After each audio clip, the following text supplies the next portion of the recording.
এই কোরআনের মধ্যে আমার আল্লাহ রাব্বুল আলামিন তিনি জানায়া দিলেন, আমার আল্লাহ পাক রব্বুল আলামিন এই সূরা আহজাবের 21 নম্বর আয়াত 21 নম্বর আয়াতের মধ্যে আমার আল্লাহ পাক রব্বুল আলামিন তিনি জানিয়ে দিলেন, বিসমিল্লাহির রহমানির রহিম, লাকাদ কানা লাকুম ফি রাসূলিল্লাহি উসওয়াতুন হাসানা।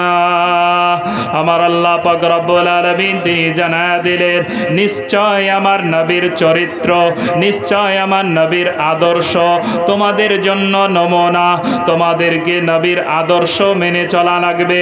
আমার নবীর আদর্শ খানা কি? উঠিয়ে দেখুন বুখারী শরীফ প্রথম খণ্ড কিতাবুল ইমানের 9 নম্বর হাদিস।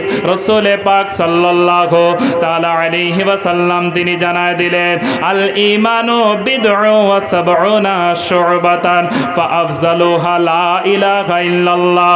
আমার নবীজি তিনি জানায় দিলেন, ঈমানের 70-এর চেয়ে বেশি শাখা রয়েছে। অপর হাদিসে এসেছে 60-এর চেয়ে অধিক শাখা রয়েছে। তার মধ্যে 1 নম্বর শাখা হলো লা ইলাহা ইল্লাল্লাহ ওয়া আদনাহা ইমাতাতুল আযা আনিত তরিক। আমার নবীজি তিনি জানায়া দিলেন, আল্লাহর নবীর আদর্শ খানা দেখুন। আমার নবী আপনার নবী তিনি জানায়া দিলেন, দুনিয়ার জমিনে আমার নবীজি তিনি বলেন, পথ দিয়ে চলাকালীন, রাস্তা দিয়ে চলার সময়, রাস্তা দিয়ে যখন তুমি অতিবাহিত করবে, সেই রাস্তায় যদি কাঁটা পড়ে থাকে অথবা সেই রাস্তায় চলার পথে অসুবিধার কোনো জিনিস যদি পড়ে থাকে, কাঁচ অথবা পাথর যদি পড়ে থাকে, আমার নবীজি তিনি বললেন, তোমরা এটা পার্থক্য করো না যে রাস্তা দিয়ে হিন্দু হাঁটবে এটা তোমরা দেখো না, এই রাস্তা দিয়ে আপনার কিনা খ্রিস্টান যাবে এটা তোমরা ভেদাভেদ করো না, এই রাস্তা দিয়ে জৈন যাবে এটা তোমরা ভেদাভেদ করো না, এই রাস্তা দিয়ে ইহুদি যাবে এটা ভেদাভেদ করো না, এই রাস্তা দিয়ে জৈন যাবে এটা ভেদাভেদ করো না, এই রাস্তা দিয়ে দুনিয়ার যে কোনো সম্প্রদায়ের মানুষ যাবে এটা তোমরা ভেদাভেদ করো না। আমি নবীজির আদর্শ হলো, তুমি যেই রাস্তা দিয়ে হাঁটবে ওই রাস্তাতে যদি কাঁটা অথবা কোনো জিনিস পড়ে থাকে, তবে তোমার ঈমানের অঙ্গ হলো সেই জিনিসটাকে তুমি দূর করে দাও। সেই পথের কাঁটাটাকে অথবা কাঁচ যেগুলো পড়ে থাকবে সেইগুলোকে তোমরা দূর করে দাও। বলুন সুবহানাল্লাহ। আমার নবীর আদর্শ এটাই, নবীজির শিক্ষা। তুমি কোনোদিন ভেদাভেদ করবে না কোন জাতি রাস্তা দিয়ে হাঁটবে। আল্লাহ রাসূলের আসল আদর্শের অনুসারী যদি আমরা হতে পারি, তবে দুনিয়াও আপনার ধন্য হয়ে যাবে, আখিরাতও ধন্য হয়ে যাবে। বলুন সুবহানাল্লাহ। দুনিয়াও ধন্য হয়ে যাবে, আখিরাতও ধন্য হয়ে যাবে। আমার নবীর আদর্শ কি আপনারা সকলেই জানেন। উম্মে জামিল নামক মহিলা, আল্লাহর নবী যেই সময় রাস্তা দিয়ে হেঁটে যান ওই সময়তে আপনার কিনা উম্মে জামিল নামক মহিলা, আল্লাহ রাসূলের চলা পথে মহিলা কাঁটা বিছিয়ে দেয়, চলা পথে কাঁটা বিছিয়ে দেয় মহিলা। কিন্তু আল্লাহ রাসূল যাওয়ার সময় কাঁটা দেখতে পান, কাঁটা দেখতে পান, বুঝতেও পারেন যে চলার পথে কাঁটা বিছানো মানে কোনো মানুষ এ জায়গাতে ফেলেছে, তাই না? এমনি তো আসবে না। মিল্লাতে ইসলামী আমার নবীজি তিনি বুঝতে পারলেন এই রাস্তা দিয়ে কাঁটা ফেলা হয়। আল্লাহর রাসূল তিনি হেঁটে চলে গেলেন। পরের দিন আবার আল্লাহর নবী যেই রাস্তা দিয়ে হেঁটে যায় ওই রাস্তাতে উম্মে জামিল কাঁটা ফেলে দেয়। আমার নবীজি পরের দিনও তিনি চলে গেলেন। এইভাবে 1 নয় 2 নয় কয়েকদিন যাবত আমার নবীজি তিনি দেখলেন রাস্তাতে কাঁটা বিছানো। আল্লাহর নবী বিশ্বগুরু হাবিবুল্লাহ সাল্লাল্লাহু তাআলা আলাইহি ওয়াসাল্লাম যার সম্পর্কে আমার আল্লাহ পাক রব্বুল আলামিন তিনি জানালেন, বিসমিল্লাহির রহমানির রহিম ওয়া ইন্নাকা লাআলা খুলুকিন আযীম। বলুন আল্লাহু আকবার। আমার আল্লাহ পাক জানালেন নিশ্চয় নবীর চরিত্র, নবীর আদর্শ হচ্ছে উত্তম আদর্শ, খুলুকিন আজিম, শ্রেষ্ঠ চরিত্রের অধিকারী। এই নবীজি তিনি কি করলেন, যেই দিন আবার আপনার কিনা চলে যায় কাটা পড়ে থাকে, একদিন নবী আমার ওই রাস্তা দিয়ে যেতে যেতে কাঁটা দেখলেন পড়ে নাই, তখন নবীজি কি করলেন, আল্লাহর নবী তিনি খোঁজ করতে আরম্ভ করলেন আমার রাস্তাতে প্রতিনিয়ত প্রত্যেক দিন যে মহিলা বা যেই ব্যক্তি কাঁটা বিছায় আজকে কাঁটা পড়ে নাই, তার কোনো কারণ হয়েছে, অত মনে হয় কোনো অসুবিধায় পড়েছে, অসুস্থ হয়ে পড়েছে, কোনো রোগে আক্রান্ত হয়েছে, এই কারণে নবী করিম সাল্লাল্লাহু তাআলা আলাইহি ওয়াসাল্লাম আমার আল্লাহ পাক ওই নবীকে তিনি জানিয়ে দিয়েছে। আল্লাহ পাক রব্বুল আলামিন সূরা আম্বিয়া 107 নম্বর আয়াতে তিনি জানালেন বিসমিল্লাহির রহমানির রহিম ওয়া মা আরসালনাকা ইল্লা রাহমাতাল লিল আলামিন। বলুন আল্লাহু আকবার। আচ্ছা, রহমত কি শুধু মুসলমান সম্প্রদায়ের জন্য ছিল বা মানব জাতির জন্য ছিল? আলামিন প্লুরাল ব্যবহার করেছেন আল্লাহ, সিঙ্গুলার নয়, এখানে বহু বচন ব্যবহার করেছেন আবার আল্লাহ পাক। তিনি বললেন আলামিন, নিজের জন্য বলেন আলহামদুলিল্লাহি রাব্বিল আলামিন, পরে আপনার কিনা নবীর জন্য বলেন ওয়া মা আরসালনাকা ইল্লা রাহমাতাল লিল আলামিন। আলাম এক বচন, আলামিন বহু বচন, নিজের জন্য আলামিন ব্যবহার করলেন এবং তার হাবিবের জন্য আলামিন ব্যবহার করলেন। তাই কবি তিনি বলেন রাহমাতুল লিল আলামিন নবী, রাহমাতুল লিল আলামিন নবী, কোরআনে প্রমাণ, আশিক বিনে কে বুঝিবে আমার দয়ার নবীর শান। সুবহানাল্লাহ, মোহাব্বতে বলেন একটু সুবহানাল্লাহ। রাহমাতুল লিল আলামিন নবী, রাহমাতুল লিল আলামিন নবী, কোরআনে প্রমাণ, আশিক বিনে কে বুঝিবে আমার দয়ার নবীর শান। নবী আমার মদিনার বুলবুল,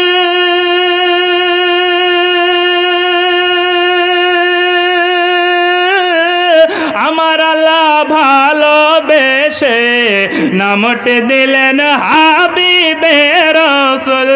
মহব্বতে হচ্ছে না? একটু সুবহানাল্লাহ বলেন না। নবী আমার মদিনার বুলবুল, আমার আল্লাহ ভালোবেসে নামটি দিলেন হাবিবে রাসূল। ওই নবীকে ভুল বুঝিলে, ওই নবীকে না মানিলে থাকবে না ঈমান, আশিক বিনে কে বুঝিবে আমার দয়ার নবীর শান। রাহমাতুল লিল আলামিন নবী, রাহমাতুল লিল আলামিন নবী, কোরআনে প্রমাণ, আশিক বিনে কে বুঝিবে আমার দয়ার নবীর শান। আল্লাহুম্মা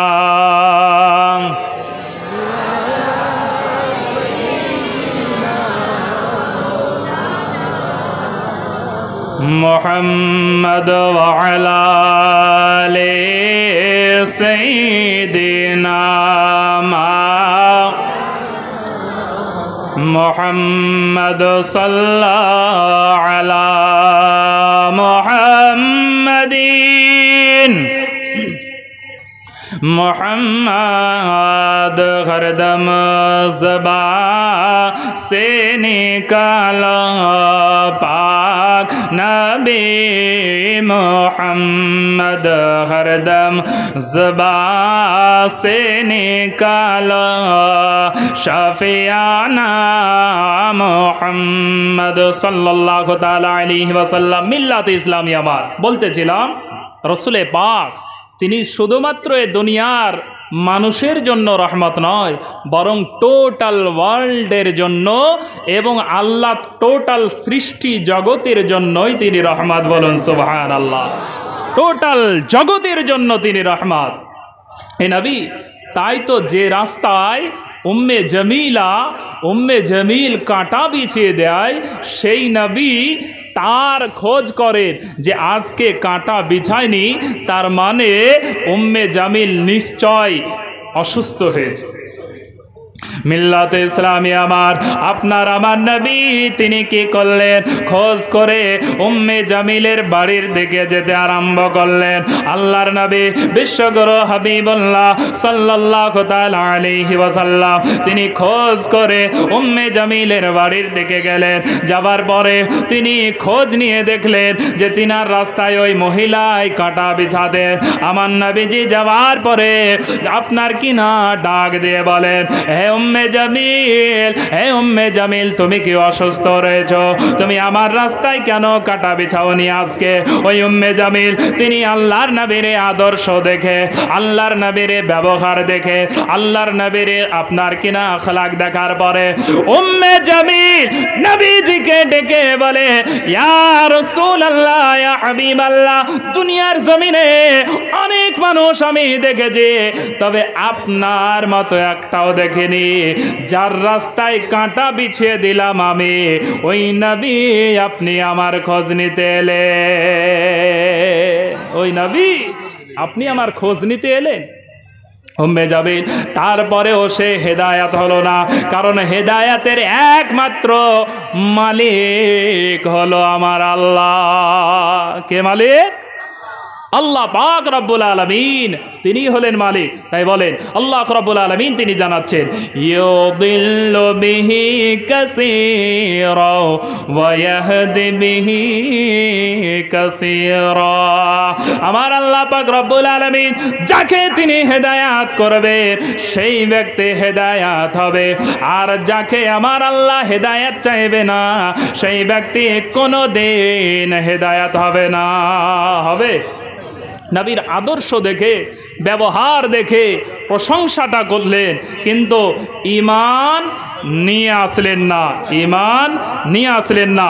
যাই হোক, সেই নবীর আদর্শের কথা বলার জন্য আজকে ওই আয়াতটা আমি পড়েছি, যেই আয়াতে আল্লাহ রাব্বুল আলামিন তিনি জানালেন, বিসমিল্লাহির রহমানির রহিম, লাকাদ কানা লাকুম ফি রাসূলিল্লাহি উসওয়াতুন হাসানা। আল্লাহ রাব্বুল আলামিন তিনি জানালেন ওই রাসূল সম্পর্কে যে তিনার ব্যবহার তোমাদের জন্য নমুনা। আল্লাহর নবীর আদর্শ মেনে যদি আমরা দুনিয়াতে চলতে পারি, আল্লাহর নবীর আখলাক মেনে যদি দুনিয়াতে চলতে পারি, আল্লাহর নবীর প্রেমিক হয়ে যদি দুনিয়াতে চলতে পারি, আল্লাহর নবীর ভালোবাসা যদি দিনে রাখতে পারি, তবে দুনিয়াও আমাদের মূল্যবান কামিয়াব হয়ে যাবে, আখিরাতও কামিয়াব হয়ে যাবে। আর যারা নবীর ভালোবাসা আপনার কিনা রাখবে না, আল্লাহর ভালোবাসা দুনিয়াতে রাখবে না, নামাজ কায়েম যারা করবে না, আমার আল্লাহ কোনোদিন সেই বান্দাকে মাফ করবে না। কারণ নামাজ ইবাদতের মূল। কিয়ামতের ময়দানে আমার আল্লাহ রাব্বুল আলামিন তিনি কিসের জন্য জিজ্ঞাসা করবেন? নামাজের জন্য জিজ্ঞাসা করবেন কিয়ামতের ময়দানে। মহান আল্লাহ রাব্বুল আলামিন তিনি তাই জানালেন, বিসমিল্লাহির রহমানির রহিম, ইন্নাস সালাতা তানহা আনিল ফাহশাই ওয়াল মুনকার ওয়ালা যিকরুল্লাহি আকবার। বলুন আল্লাহু আকবার। সূরা আনকাবুতের 45 নম্বর আয়াতের মধ্যে আল্লাহ রাব্বুল আলামিন তিনি বলছেন, নিশ্চয় নামাজ প্রত্যেকটা খারাপ কাজ থেকে মানুষকে বাঁচিয়ে নেয়। বলুন সুবহানাল্লাহ। নামাজে প্রত্যেকটা খারাপ কাজ থেকে বাঁচিয়ে নেয়। আল্লাহ পাক নামাজের জন্য বললে, রসুলে পাকও তিনি বলছেন, নবী আমার বললেন যে নামাজ যারা আদায় করবে, যদি কোনো ব্যক্তির বাড়ির পাশ দিয়ে নদী প্রবাহিত হয়, নহর প্রবাহিত হয়, আর সেই নহরে প্রতিনিয়ত প্রত্যেক দিন এভরিডে যদি 5 বার গোসল করে, তার শরীরে ময়লা থাকবে? ময়লা থাকবে? থাকবে না। নবীজি বলেন তদ্রূপ কোনো ব্যক্তি যদি নামাজ আদায় করে, সেই ব্যক্তির জীবনেও কোনো ধরনের গোনা দিলে থাকতে পারে না, যদি নামাজ আল্লাহর দরবারে কবুল হয়ে যায়। বলুন সুবহানাল্লাহ। দিলে ময়লা থাকবে না। আচ্ছা, এই নবীকে আমরা বলি বিজ্ঞানীর বিজ্ঞানী, সাইন্টিস্টের সাইন্টিস্ট বলি, কেন জানেন? এ নবীকে আমার আল্লাহ রাব্বুল আলামিন হিকমতের জ্ঞান দিয়েছিলেন। হিকমত আল্লাহ রাব্বুল আলামিন সূরা আন-নিসা আয়াত নাম্বার 113 মধ্যে তিনি বলেন, বিসমিল্লাহির রহমানির রহিম, ওয়া আনজালা আলাইকাল কিতাবা ওয়াল হিকমা ওয়া আল্লামাকা মা লাম তাকুন তা'লাম ওয়া কানা ফাদলুল্লাহি আলাইকা আযীমা। আল্লাহ রাব্বুল আলামিন তিনি জানিয়ে দিলেন, তিনি বলেন যে আমি আপনার প্রতি কিতাব অর্থাৎ কোরআন নাজিল করেছি, এবং আপনার প্রতি আমি আল্লাহ বিজ্ঞানীর জ্ঞান দান করেছি। বলুন সুবহানাল্লাহ। বিজ্ঞানের জ্ঞান দান করেছেন আমার আল্লাহ সেই রসুলকে। তাই কয়েকটা আপনাদেরকে দৃষ্টান্ত দিব। আল্লাহ পাক রব্বুল আলামিন তার নবীকে বিজ্ঞানের জ্ঞান দান করেছে। 1 নাম্বার মনে রাখুন, আচ্ছা, যে কোনো গরম খাবারে রসুলে পাক তিনি বললেন, তোমরা ফু দিয়ে গরম চা, পানি, দুধ ইত্যাদি পান করবে না। দুধ, চা, পানি ইত্যাদি ফু দিয়ে পান করবে না। কেন জানেন রসুলে পাক কেন বললেন? আচ্ছা, আমরা যেটা শ্বাসটা নিই, এটা কি নিই বলুন তো? অক্সিজেন নিই। যেটা আমরা বের করি এটা কার্বন ডাই অক্সাইড। আচ্ছা, কার্বন ডাই অক্সাইড এটা দূষিত না? দূষিত কি দূষিত? দূষিত। তাহলে রসুলে পাক 1500 বছর পূর্বে ওনার কাছে না ছিল যন্ত্র, না ছিল কোনো ধরনের মেশিন, যে যার মাধ্যমে রসুল আমার সেটাকে সার্চ করে বলেছেন যে এটা দূষিত না। তিনি 1500 বছর পূর্বে বলেছে যে তোমাদের মুখ দিয়ে যেই হাওয়াটা বের হয় এটা দূষিত, বরং এই হাওয়া কোনো গরম পানি, দুধ, চা ইত্যাদিতে ফু দিবে না। যদি ফু দিয়ে খাও এটা দূষিত হয়ে যাবে। তাই নবী আমার বললেন 1500 বছর পূর্বে তোমরা কোনো গরম পাত্রিতে খাবারে ফু দিয়ে খাবে না। বলুন সুবহানাল্লাহ। নাম্বার 2, দ্বিতীয় নাম্বার, নবী আমার বলছে যদি কোনো ব্যক্তি আপনার খাবার খাচ্ছেন, খাবার খাবার সময় তার খাবারে যদি মাছি পড়ে যায়, মাছি চিনেন তো? যদি মাছি পড়ে যায় কারো খাবারে, তাহলে এই মাছি পড়ার পরে আমরা অনেকে কি করি, মাছিটা পড়ে যাওয়ার জন্য খাবারটাকেই বাদ দিয়ে দিই, তাই না? আমরা খাবারটাকেই ফেলে দিই। রসুলে পাক সাল্লাল্লাহু তাআলা আলাইহি ওয়াসাল্লাম তিনি বলছে যে যখন তোমাদের কারো খাবারে মাছি পড়ে যাবে, বুখারী শরীফের 3320 নম্বর হাদিস, রসুলে পাক বলছে ওই খাবারটা তোমরা ফেলে দিবে না। ঝোল জাতীয় খাবার যদি হয়, ডাল জাতীয় খাবার যদি হয়, কোনো তরল পদার্থ খাবার তোমরা খাচ্ছ, সেই জায়গাতে মাছি বসে গেল, তাহলে কি করবে? ওই মাছিটাকে তোমরা তোলার সময় পুরো ডুবিয়ে দিয়ে তুলবে। বুখারী শরীফ 3320 নম্বর হাদিস, এটা সহি হাদিসে রসুলে পাক তিনি বললেন। কেন? তার কারণ হচ্ছে এই মাছির এক ডানায় থাকে আপনার দূষিত জীবাণু, আর পরের ডানায় আপনার ডান ডানায় তার থাকে শিফা। তাই নবীজি বললেন যে ওই দূষিতটাকে আপনার কিনা ধ্বংস করার জন্য রসুলে পাক তিনি জানালেন তোমরা যখনই খাবারে ওই তরল পদার্থ খাবারে ডুবিয়ে দিবে, তার জীবাণুটা তার পাশের ডানার মাধ্যমে আমার আল্লাহ রাব্বুল আলামিন জীবাণু দূর করে দিবে। বলুন সুবহানাল্লাহ। এটা রসুলে পাকের আদর্শ। নবী আমার বললেন খাবারটা ফেলে দিবে না। শুধু তাই নয়, আল্লাহ পাক তিনি জানিয়েছে যে দুনিয়ার মধ্যে শ্রেষ্ঠ জায়গা কি বলুন তো? নবী আমার জানালেন, মাশাআল্লাহ, কে বললেন? মসজিদ। হ্যাঁ, তো রসুলে পাক তিনি বলছেন আহাব্বুল বিলাদে ইলাল্লাহি মাসাজিদুহা, দুনিয়ার জমিনে সবচেয়ে উৎকৃষ্ট, সবচেয়ে অন্যতম জায়গা, সবচেয়ে দামি জায়গা হলো মসজিদ। এই মসজিদেরই উন্নতিকল্পে আজকের এই মাহফিলটা, তাই না? মসজিদের হয়তো ছাদ ঢালাই ইত্যাদি এগুলো বাকি আছে, এই কারণে আপনারা কষ্ট করে রাত্রি জাগরণ করে বিশেষ করে হুজুরকে অতিথি হিসাবে আপনারা ডেকেছেন, সবাই একত্রিত হয়েছি আল্লাহর ঘর মসজিদটাকে আমরা কোনোভাবে গড়ে তোলার জন্য, তাই না? তো এই জায়গায় আপনারা আল্লাহর ঘর মসজিদে দান দিলে তার কি সওয়াব জানে? রসুলে পাক তিনি জানাচ্ছেন মান বানা লিল্লাহি মসজিদান বানাল্লাহু লাহু বাইতান ফিল জান্নাহ, যেই ব্যক্তি আল্লাহর ঘর মসজিদ বানাবে অথবা বানাতে সহযোগিতা করবে, আমার আল্লাহ তার জন্য জান্নাতে একটা ঘর বানাবেন, বলুন সুবহানাল্লাহ। তার জন্য একটা মাকান বানাবেন, ঘর বানাবেন। তাই আপনারা হয়তো কেউ 10 বস্তা 50 বস্তা 100 বস্তা সিমেন্ট ইত্যাদি এগুলো দিতে পারেন, আমি শেষের দিকে এটা চাইবো। তো যাই হোক, আমি বলছিলাম আহাব্বুল বিলাদি ইলাল্লাহি মাসাজিদুহা ওয়া আবগাদুল বিলাদি ইলাল্লাহি আসওয়াকুহা। নবী আমার জানালেন পৃথিবীর মধ্যে শ্রেষ্ঠ জায়গা হচ্ছে মসজিদ, আর দুনিয়ার মধ্যে নিকৃষ্টতম জায়গা, খারাপ জায়গা হলো বাজার। খারাপ জায়গা বাজার। আচ্ছা, আপনাদের দিকে বাজারে ঘোরাফেরা কেউ করে না? না, সবাই আমরা বাড়িতেই বসে টাইম কাটাই, তাই না? আমাদের ওয়েস্ট বেঙ্গলে খুব বাজারে ঘোরে, আমাদের মহিলারাও খুব ঘোরে। আসামে ঘোরে ঘোরে না? ঘোরে না, মায়েরা ঘোরে না। তো যাই হোক, এই বাজার আল্লাহ রসুল তিনি বললেন নিকৃষ্টতম জায়গা। বাজারে বিনা প্রয়োজনে যাওয়া যাবে না, কিন্তু আমরা কি করি? বাজারেই আমরা হয়তো 60-70% লোক কি 80% লোক বাজারে টাইম কাটাই, আমরা বাজারেই টাইম কাটাই, মসজিদের দিকে আমরা কেউ যাই না, তাই না? মসজিদের দিকে আমরা কেউ যাই না, বাজারেই সময় কাটিয়ে দিই।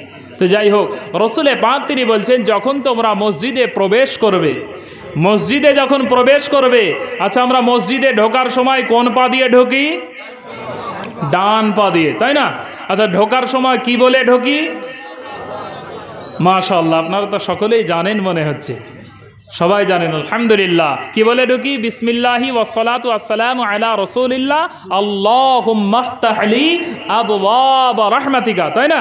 এটা বলি আমরা, পুরোটা যারা না জানি শর্টে শুধু আল্লাহুম্মা ইফতাহ লি আবওয়াব রাহমাতিকা, তাই না? এটুকুই বলি। মানে কি? যে হে আল্লাহ, আল্লাহুম্মা ইফতাহ লি মানে হে আল্লাহ তুমি আমাদের জন্য খুলে দাও আবওয়াব রাহমাতিকা, তোমার সমস্ত রহমতের দরওয়াজাগুলো, বলুন সুবহানাল্লাহ। মসজিদে ঢোকার সময় আমরা বলি আল্লাহ তোমার রহমতের দরওয়াজাগুলো খুলে দাও, আর ঢোকার সময় ডান পা দিয়ে প্রবেশ করি। নবী আমার ডান পা দিয়ে প্রবেশ করতে কেন বলেছেন জানেন? এবং আমরা টয়লেটে যখন যাই, ওয়াশরুমে যখন যাই, বাথরুমে যখন আমরা যাই, কোন পা দিয়ে ঢুকি? বাম পা দিয়ে ঢুকি। ঢোকার সময় কি বলি?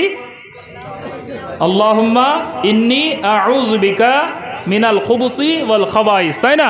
এটা বলি। আচ্ছা, ঢোকার সময় বাথরুমে বাম পা দিয়ে আমরা ঢুকি। কেন ঢুকি বাম পা দিয়ে? আর ওখানে ডান পা দিয়ে কেন ঢুকি? তার কারণ জানেন?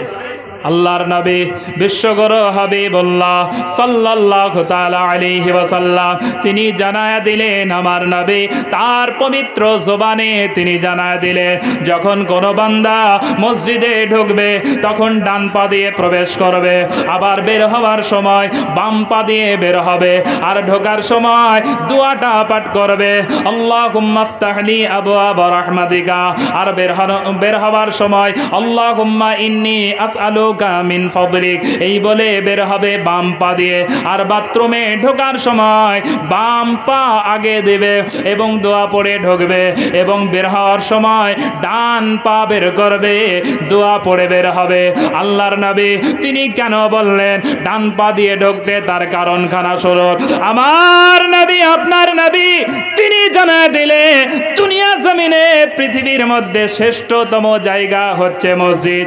আর এই মসজিদে কোনো ব্যক্তির যদি ইন্তেকাল হয়ে যায় তবে মানুষ কি প্রচার করবে? যেই ব্যক্তিটা ইমানদার ছিল, ভাগ্যবান ছিল, তাই আল্লাহ পাক রব্বুল আলামিন তার মসজিদে মৃত ঘটিয়েছে। তাই বলবে না? বলবে কি বলবে না? এই কারণে বলবে যে ভালো ব্যক্তি বলে এই মসজিদে কোনো ব্যক্তি নামাজ পড়তে গিয়ে যদি মারা যায় তাহলে সব কি বলবে? যে আল্লাহওয়ালা ব্যক্তি বলে আল্লাহ তার মসজিদে মৃত ঘটিয়েছে।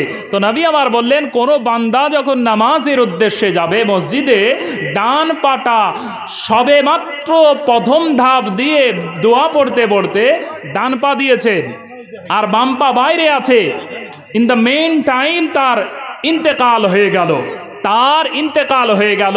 তো এবার আপনারাই বলুন, ওই ব্যক্তি মসজিদের ভিতরে মরল না বাইরে মরল? ভিতরে মরল না বাইরে মরল? ডান পা আছে মসজিদের গেটে আর বাম পা আছে বাইরে। রসুলে পাক সাল্লাল্লাহু তাআলা আলাইহি ওয়াসাল্লাম তিনি জানায়া দিলেন, যখন আল্লাহর কোনো বান্দা মসজিদে প্রবেশ করবে, মসজিদে প্রবেশের সময় ডান পা দিয়ে প্রবেশ করবে আর প্রথম ধাপেই যদি তার ইন্তেকাল হয়ে যায় তবে এলাকায় প্রচার এটাই করতে হবে যে এই বান্দা আমার আল্লাহ পাক রব্বুল আলামিনের ঘর মসজিদের মধ্যে ইন্তেকাল হয়েছে। কারণ মানুষের ডান পা যেই দিকে মানুষটা সাব্যস্ত হবে সেই দিকে এলাকায় প্রচার এটাই হবে যে তার ডান পাতা ভেতরে আছে, মানে সেই ব্যক্তি মসজিদের ভিতরেই আছে। বলুন সুবহানাল্লাহ। আর নবীজি বললেন এটার মাধ্যমে মৃত যে কতটা একটা মানুষের অনিবার্য জিনিস সেটা আল্লাহ পাক রব্বুল আলামিন তিনি জানিয়ে দিলেন, যে তার রসুল জানিয়ে দিলেন যে মৌতটা কতটা মানুষের একটা অনিবার্য জিনিস, যে মরতেই হবে। কেউ আমরা ছাড় পাবো মৃত থেকে? আল্লাহ রাব্বুল আলামিন কি বলেছেন? কুল্লু নাফসিন যায়কাতুল মউত, প্রত্যেকটা নফসকে মৃতর স্বাদ চাখতেই হবে। কোন সময় কার মৃত হবে আমরা কেউ বলতে পারবো? কেউ বলতে পারবো না।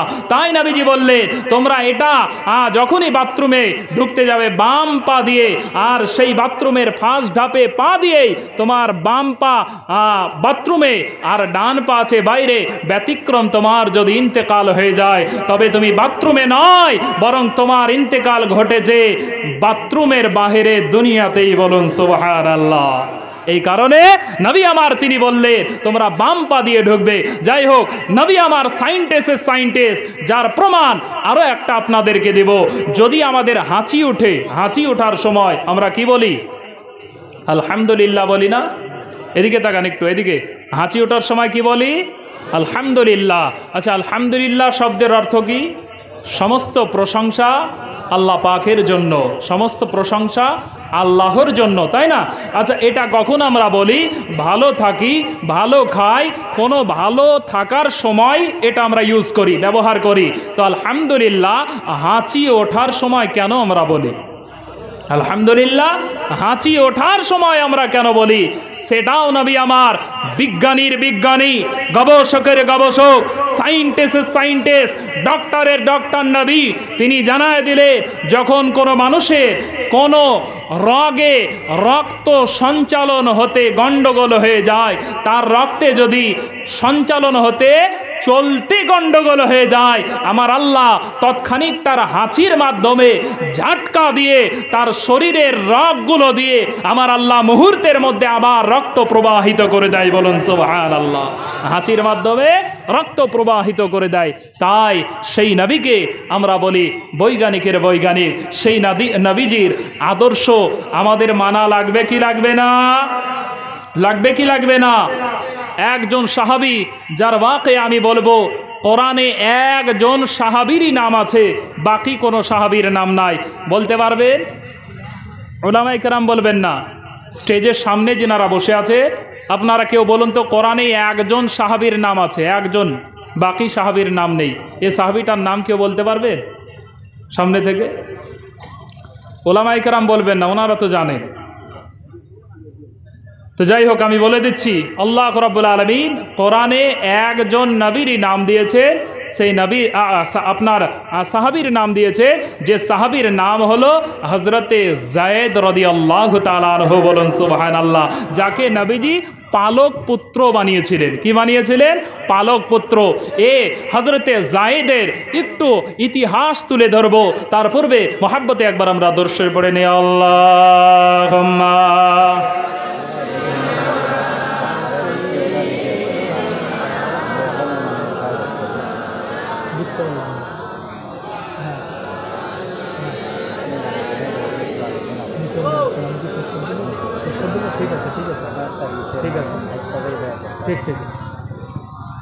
সাল্লাল্লাহু তাআলা আলাইহি ওয়াসাল্লাম। তো যাই হোক, হযরতে যায়েদ রাদিয়াল্লাহু তাআলা আনহু, ইনাকে বাজারে ওনার পিতামাতার কাছ থেকে হারিয়ে গিয়ে ওনাকে বাজারে বিক্রি করে দেওয়া হয়েছিল। হযরতে যায়েদ রাদিয়াল্লাহু তাআলা আনহুকে বাজার থেকে ক্রয় করে নিয়ে ব্যবসায়িকরা, সে জামানায় গোলাম বিক্রি হতো, তো যায়েদ রাদিয়াল্লাহু তাআলা আনহুকে বাজারে বিক্রি করে দেওয়া হয়েছিল। এই যায়েদ রাদিয়াল্লাহু তাআলা আনহুকে হযরতে খাদিজাতুল কুবরা রাদিয়াল্লাহু তাআলা আনহুর আপনার ভাতিজা ক্রয় করে ওনাকে নিয়ে এসে খাদিজাকে উপহার দিয়েছিলেন। আমি আর বেশিক্ষণ বলবো না, বাস এটা বলেই আমি শেষের দিক যাব। হযরতে খাদিজাতুল কুবরা রাদিয়াল্লাহু তাআলা আনহাকে এসে তিনি উপহার দিয়ে দিলেন। বিবি খাদিজাতুল কুবরা রাদিয়াল্লাহু তাআলা আনহাকে আপনার কিনা যায়েদ রাদিয়াল্লাহু তাআলা আনহু, তখন তিনি মুসলমান ছিলেন না, তখন তিনি বেধর্মী ছিলেন। এই যায়েদ তিনাকে আপনার কিনা উপহার স্বরূপ দিয়ে গেলেন। হযরতে বিবি খাদিজাতুল কুবরা রাদিয়াল্লাহু তাআলা আনহাকে বিবি খাদিজা রাসূলুল্লাহর নিকটে এই আপনার যায়েদকে নিয়ে আসলেন। আসার পরে আল্লাহর নবীকে ডাক দিয়ে বলেন, ইয়া রাসূলুল্লাহ,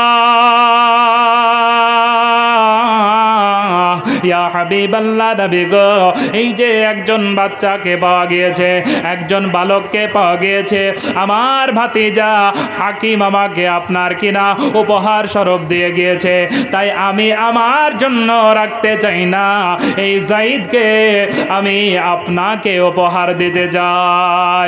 আমার নবী, আপনার নবী হযরতে যায়েদ রাদিয়াল্লাহু তাআলা আনহুকে তিনি নিয়ে নিলেন। নেওয়ার পরে যায়েদ রাদিয়াল্লাহু তাআলা আনহু অনেক দিন থাকলেন।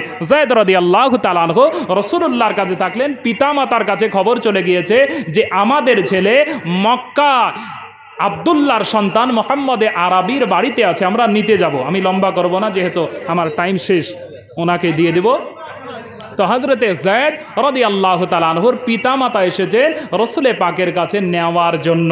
তো রাসূলে পাক তিনি ইখতিয়ার দিয়ে দিলে যে তোমার মার্জি যায়েদ, তুমি বলো তোমার পিতামাতার কাছে ফিরে যেতে চাইলে চলে যাও। তার পিতামাতা রাসূলে পাককে বললেন, আমরা যত টাকা চাইবেন দিয়ে দেব, তবে আমাদের ছেলে ফিরিয়ে দিতে হবে। নবী আমার বললেন, টাকা পয়সার দরকার নাই, বরং তোমাদের ছেলে যেতে যদি চায় তোমরা ফিরিয়ে নিয়ে চলে যাবে, আমার কোনো আপত্তি নেই।